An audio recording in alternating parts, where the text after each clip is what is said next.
नमस्कार, मैं रवीश कुमार। भारत सरकार ने टेलीकॉम कंपनियों को आदेश दिया है कि सेंट्रल दिल्ली में डेटा सर्विस बंद कर दी जाए। यह खबर रॉयटर्स में छपी है, मगर सोर्स के हवाले से इंटरनेट सेवा बंद करने से लोगों में बेचैनी और आशंकाएं बढ़ती जा रही हैं। तृणमूल सांसद महुआ मोइत्रा ने भी ट्वीट किया है कि सेंट्रल दिल्ली में इंटरनेट सेवा बंद है। क्या यह सब इसलिए किया जा रहा है कि जंतर मंतर पर लोगों के जुटने के वीडियो से और लोग वहां ना पहुंच पाएं?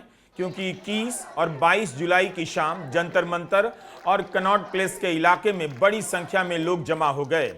दिल्ली जानने वाले लोगों का कहना है कि इतनी बड़ी संख्या में सीपी में इस तरह का जुटान किसी आंदोलन को लेकर कभी नहीं देखा गया। मीडिया में खबर छपी है कि कनॉट प्लेस को शाम 6:30 बजे के बाद बंद करने के लिए कहा गया है। दुकानें और दफ्तर बंद किए जाने लगे। सुरक्षा के लिहाज से यह सब किया जाता है, मगर इसी को लेकर अफवाहें फैल गईं कि कुछ होने वाला है। एक तरह की मानसिक तैयारी इस तरह की अफवाहों से की जाती है कि कुछ हो सकता है और फिर कुछ हो भी जाता है। अगर अचानक से कुछ होने की सूचना आएगी, उसका रिएक्शन अलग होता है। इसीलिए इस वक्त माइंड गेम को समझिए। हर सूचना के सही होने का इंतजार कीजिए, बार बार उसकी पुष्टि कीजिए। आशंकाओं और अफवाहों पर बिल्कुल ध्यान ना दें। हिंसा कतई ना करें। गोदी मीडिया देखकर भी हिंसा ना करें, ना किसी के साथ हुड़दंग करें। उनका अधिकार है आपके बीच आना, आपका अधिकार है आप जवाब दें या ना, लेकिन हिंसा हो हल्ला ठीक नहीं है। अरविंद केजरीवाल ने ट्वीट किया है कि कनॉट प्लेस की सभी दुकानों को आज शाम 6:30 बजे के बाद बंद करने के आदेश दिए गए हैं। जबरदस्त सिक्योरिटी वहां है, ढेर सारी एम्बुलेंस है। क्या मोदी सरकार आज फिर जंतर मंतर पर अपने बच्चों पर बर्बर हमला करेगी? ये अरविंद केजरीवाल के ट्वीट हैं। इस पर दिल्ली पुलिस ने जवाब दिया है कि प्रदर्शन में शामिल छात्रों पर क्रैकडाउन की कोई योजना नहीं। आप इस तरह की अफवाह ना फैलाएं, यह भी अच्छा है। दिल्ली पुलिस खुद कह रही है क्रैकडाउन यानी लाठी चार्ज वगैरह की योजना नहीं है। इस बीच खबर यह है कि कॉकरोच जनता पार्टी इस बात पर अड़ गई है कि मंत्री को जंतर मंतर या बीच की किसी जगह पर आकर ही बात करनी होगी। अब कॉकरोच जनता पार्टी के सदस्य मंत्री के घर या दफ्तर नहीं जाएंगे। कार्मिक राज्य मंत्री जितेंद्र सिंह ने अपील की है कि छात्र स्वास्थ्य मंत्री जेपी नड्डा के घर या दफ्तर आकर बात करें। छात्रों ने नकार दिया। अभिजीत दीपके ने कहा है कि अभी तो धर्मेंद्र प्रधान के इस्तीफे की मांग हो रही है, लेकिन बात प्रधानमंत्री नरेंद्र मोदी के इस्तीफे तक भी पहुंच सकती है। तो फिर कल हमें कहना है कि अरे जंतर मंतर मत बुलाओ, हमें दिक्कत हो जाएगी, जनता बहुत गुस्से में है। तो हमने बोला चलिए ठीक है ना, आपकी ना मेरी, कोई ऐसी और जगह ढूंढ लेते हैं जहां पर मुलाकात हो सके। क्योंकि जंतर मंतर पे वो लोग बहुत डर रहे आने से। तो हमने बोला चलिए ठीक है, कोई नहीं, आप कोई ऐसी जगह सजेस्ट कर दो जहां ना आपका घर हो ना जंतर मंतर हो, कोई बीच की जगह सजेस्ट कर दो। तो अभी भी जितेंद्र सिंह जी बोल रहे हैं कि हम नड्डा जी के ऑफिस पे या घर पे मीटिंग कर सकते हैं। तो नड्डा जी के घर पे जाना चाहिए नहीं जाना चाहिए? नड्डा जी के ऑफिस में जाना चाहिए नहीं जाना चाहिए? तो मीडिया वाले प्लीज ये दिखा दे, जनता ने मना कर दिया है कि मीटिंग होगी तो नड्डा जी के घर पे नहीं होगी, या तो जंतर मंतर पर होगी या कोई न्यूट्रल वेन्यू पे होगी। सब लोग एग्री कर रहे हैं? एग्री कर रहे हैं सब लोग? दूसरी शर्त हमने सरकार से ये रखी है कि हमें इस बार हवाबाजी नहीं चाहिए। अगर आप हमसे मीटिंग कर रहे हो, देखो हम लोग बहुत बिजी लोग हैं, हमारे पास पूरी देश की जनता इस समय खड़ी है, हमें इनसे बात करनी है, हमें इनके साथ रहना है। तो आप हमारा फालतू का टाइम बर्बाद नहीं कर सकते। आप अगर हमसे मीटिंग कर रहे हो तो हमें कुछ ना कुछ कॉन्क्रीट चाहिए। आपको हमारी कुछ मांगे माननी पड़ेगी, नहीं तो आपको बताना पड़ेगा कि कितने दिनों में आप हमारी मांगे मानेंगे। आप हमारा टाइम बर्बाद नहीं कर सकते। तो जितेंद्र सिंह जी, जेपी नड्डा जी, आप बड़े लोग हैं, हम छोटे लोग हैं, लेकिन छोटे लोगों के पीछे इस समय पूरी देश की जनता है। और देश की जनता ने ये बोला है कि मीटिंग नड्डा जी के घर पे या ऑफिस पे नहीं होगी। नहीं होगी तो नहीं होगी। ठीक है, सब लोग एग्री कर रहे हैं? आज प्रधानमंत्री नरेंद्र मोदी ने पहली बार चुप्पी तोड़ी। उस ट्वीट में कम से कम छात्रों की हिंसा और उनकी चिंता को लेकर 2 शब्द तो कहे ही जा सकते थे, मगर उन्होंने बिल्कुल अपनी बात की कि दोषियों के खिलाफ कार्रवाई की जाएगी।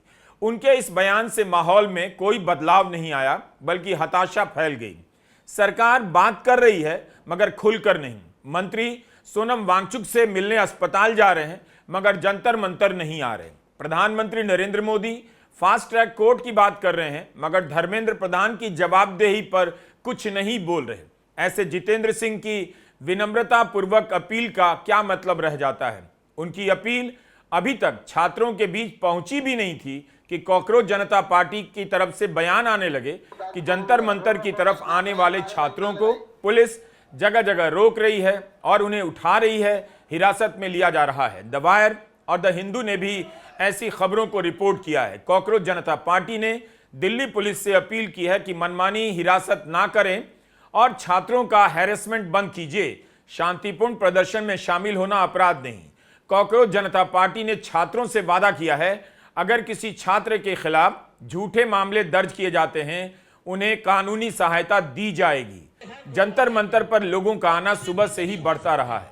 बड़ी संख्या में लोग आ चुके हैं। सीपी और कुछ बाजारों के बंद होने की खबरों से तरह तरह की आशंकाएं बढ़ी और इंटरनेट के बंद होने से इनमें और तेजी आ गई। दिल्ली में चिंता फैलने लगी कि कहीं हिंसा दोहराई तो नहीं जाएगी, मगर दिल्ली पुलिस ने कहा है कोई क्रैकडाउन नहीं किया जाएगा। 24 जुलाई के दिन हर जिले में एक मांग को लेकर एक दिन के प्रदर्शन का कॉकरोच जनता पार्टी ने ऐलान किया है। सीजेपी ने कहा है कि 24 जुलाई को उन सभी के समर्थन में प्रदर्शन होगा जो पुलिस की बर्बरता के शिकार रहे।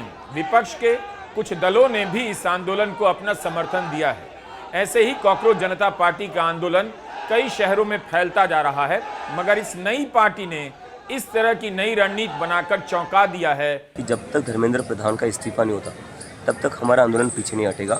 20 से ज़्यादा बच्चों की आत्महत्या जो हुई है उसकी जिम्मेदारी किसी को तो उठानी पड़ेगी, और उससे ज़्यादा जो बर्बरता के साथ बच्चों को पीटा गया है 20 जुलाई को, 12-12 साल की लड़कियों के जो सर फोड़े गए, कपड़े फाड़े गए कुछ लड़कियों के, और जो मेल पुलिस ऑफिसर्स ने पीटा है, तो उनको न्याय दिलाने तक सर ये लड़ाई हमारी जो है वो जारी रहेगी, और धर्मेंद्र प्रधान इसका इस्तीफा लेकर ही हम यहाँ से हटेंगे। विपक्ष लगातार अपने प्रदर्शन की जगह बदल रहा है, योजनाओं में बदलाव कर रहा है। 21 जुलाई को राहुल गांधी प्रधानमंत्री नरेंद्र मोदी के निवास के सामने लोक कल्याण मार्ग पर धरने पर बैठ गए, जहां से उन्हें और अखिलेश यादव, प्रियंका गांधी, इन सभी को हिरासत में लिया गया। आज विपक्ष ने अपने मार्च की दिशा 30 जनवरी मार्ग पर स्थित गांधी स्मृति की तरफ मोड़ दी। यह वही जगह है जहां पर 30 जनवरी 1948 को गोडसे ने गांधी जी की गोली मारकर हत्या कर दी थी। विपक्ष के 100 से अधिक सांसदों ने 30 जनवरी मार्ग की तरफ मार्च करना शुरू कर दिया। राहुल गांधी ने कहा कि नीट की परीक्षा में पेपर लीक ने जिन बच्चों को अपनी जान लेने पर मजबूर किया है, उनकी स्मृति में गांधी स्मृति जा रहे हैं, और हम उन छात्रों के साथ खड़े होने जा रहे हैं जो आज घायल हैं, जिन्हें न्याय और जवाबदेही की शांतिपूर्ण मांग करने पर पीटा गया। भारत के छात्र अकेले नहीं हैं, पूरा विपक्ष उनके और उनकी मांगों के साथ खड़ा है। राहुल गांधी के घर से निकलते ही उन्हें रोक दिया गया। आधे घंटे तक बीच रास्ते में उनके काफिले को रोका गया, सड़क को बंद कर दिया गया, रास्ते में बस खड़ी कर दी गई। ऐसा करने की जरूरत क्यों हुई? क्या गांधी स्मृति पर जाने के लिए विपक्ष के सांसदों को पुलिस की अनुमति की जरूरत पड़ेगी? इस मार्च का भी मकसद वही है जिसके लिए कॉकरोच जनता पार्टी ने 24 जुलाई को देश भर में एक दिन के प्रदर्शन का ऐलान किया है। गांधी स्मृति पहुंचकर विपक्षी सांसदों ने उन छात्रों को श्रद्धांजलि दी जिन्होंने पेपर लीक के चलते अपनी जिंदगी खत्म कर ली। What's happening in solidarity with the students, we wanted to take the opposition MPs to India Gate, but then they refused. So then we wanted to take them to 30 January, Gandhiji's assassination spot. And now what they've done is they put this bus in front of us there, right? And they put the barricade and they put a bus on the side here, so we can't see it, we can't go. And they're doing a drama. Obviously they're scared. We felt, all the MPs felt that if the students are on the street, we should also be on the street. Delhi police की बर्बरता को cockroach जनता party और विपक्षी दल दोनों ने अब बड़ा मुद्दा बना लिया है। इस आंदोलन में समाज के अलग अलग तबके से भी लोग जुड़ते जा रहे हैं। डॉक्टर, अलग अलग पेशेवर तबके के लोग। बीजेपी के पूर्व अध्यक्ष मुरली मनोहर जोशी ने बयान जारी कर दिया है कि यह देखना अत्यंत पीड़ादायक है कि देश के विभिन्न भागों से आए युवा छात्र कई दिनों से नई दिल्ली की सड़कों पर एकत्रित हैं। उनकी चिंताएं और सरोकार वास्तविक हैं। इन्हें सहानुभूति तथा दूरगामी समाधान की दृष्टि से हल किया जाना चाहिए। मुझे पूरी आशा है कि इसे केवल कानूनी और व्यवस्था की समस्या के रूप में नहीं देखा जाएगा जिससे बलपूर्वक निपटा जाए। मुझे यह देखकर अत्यंत पीड़ा हुई है कि महिलाओं और युवतियों पर निर्मम बल प्रयोग किया गया है। ऐसे बल के उपयोग से भारतीय समाज का बड़ा हिस्सा विकसित भारत के लक्ष्य से बहुत दूर चला जाएगा। इसी भाषा में प्रधानमंत्री नरेंद्र मोदी को ट्वीट करना चाहिए था, मगर उनके ट्वीट में छात्रों की पीड़ा की झलक तक नहीं है। केवल फास्ट ट्रैक कोर्ट बनाए जाने की बात है। इसकी भी क्या हकीकत है, आज हमने 23 जुलाई के दिन एक और वीडियो बनाया है, उसे देखिएगा। मुरली मनोहर जोशी मार्गदर्शक मंडल के सदस्य हैं। उन्होंने छात्रों के खिलाफ हिंसा की निंदा की है और प्रधानमंत्री नरेंद्र मोदी, गृहमंत्री अमित शाह निंदा तक नहीं कर पाए। सुप्रीम कोर्ट के परिसर में वकील जमा हुए, राष्ट्रगान गाया गया, संविधान की प्रस्तावना का पाठ हुआ। काफी संख्या में वकील इस आंदोलन को सपोर्ट करने लगे हैं। सुप्रीम कोर्ट बार संघ के अध्यक्ष विकास सिंह भी यहां मौजूद थे। हाईकोर्ट के पूर्व चीफ जस्टिस एस मुरलीधर, वरिष्ठ वकील इंदिरा जयसिंह ने इस सभा का संचालन किया। इसके अलावा वरिष्ठ वकील वृंदा ग्रोवर, आनंद ग्रोवर, अंजना प्रकाश, संजय घोष, शादान फरासात, अरुंधति काटजू, नंदिता राव, पीवी सुरेंद्रनाथ, अभय सिंह इत्यादि ने भी इस प्रदर्शन में हिस्सा लिया।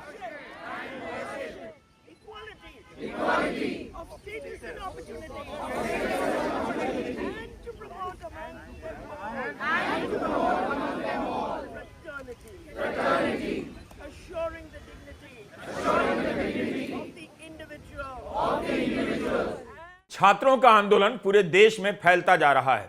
अहमदाबाद में गुजरात यूनिवर्सिटी के बाहर 100 से ज्यादा छात्र प्रदर्शन करते हुए हिरासत में लिए गए।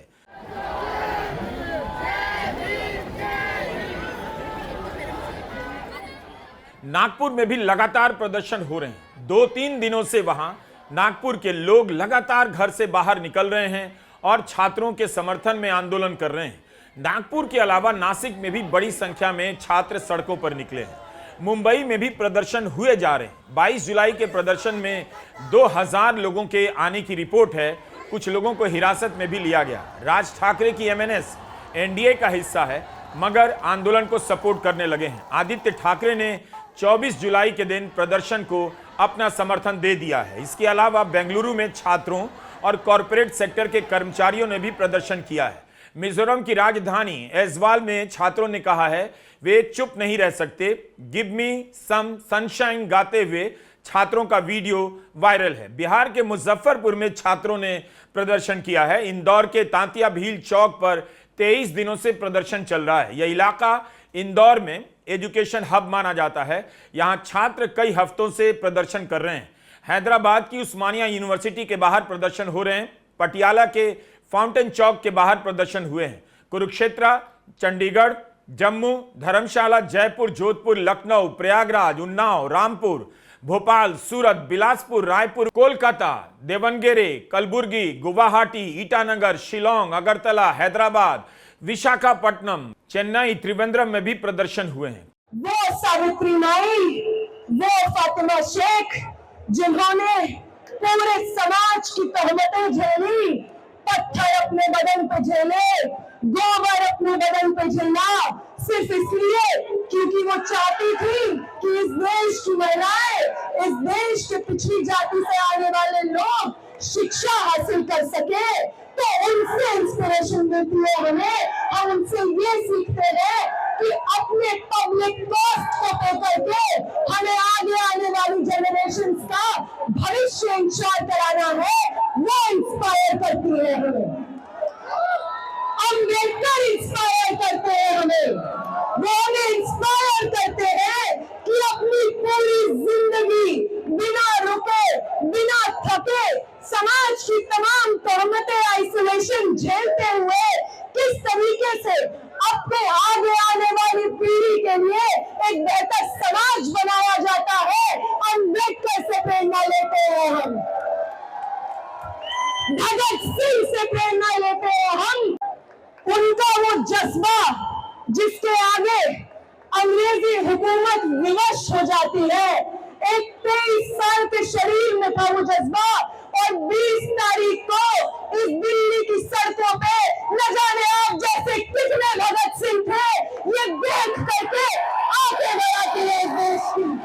कुल मिलाकर यह आंदोलन बढ़ता जा रहा है। छात्रों के साथ हुई हिंसा के कारण आक्रोश ने इस आंदोलन को अलग से हवा दे दी है। भोजपुरी हिंदी में गाने बन गए हैं। पुलिस वाले बाबू मुझे डंडा लगा दो, इससे जो आवाज उठी उसे कैसे दबा दो। यह गाना पॉप की तरह लोकप्रिय होता जा रहा है। पुलिस सोशल मीडिया पर अलग अलग पोस्ट पर जाकर जवाब दे रही है, मगर उसने अभी तक एक भी प्रेस कॉन्फ्रेंस नहीं की। दिल्ली पुलिस सवालों के घेरे में आती जा रही है, कोई प्रेस कॉन्फ्रेंस नहीं। एक पत्रकार के भी पैलेट गन से घायल होने की खबर आई है। सवाल जवाब होता तो उससे भी जनता को आश्वस्त करने का मौका मिलता, लेकिन जो बात करना चाहते हैं वे बात नहीं कर रहे हैं, केवल बात करते हुए दिखाई देना चाहते हैं। जो भी है, आप किसी भी तरह से पैनिक ना करें, हिंसा करने वालों को रोकें और शांति संयम के साथ सही सूचनाओं का इंतजार करें। नमस्कार, मैं रवीश कुमार।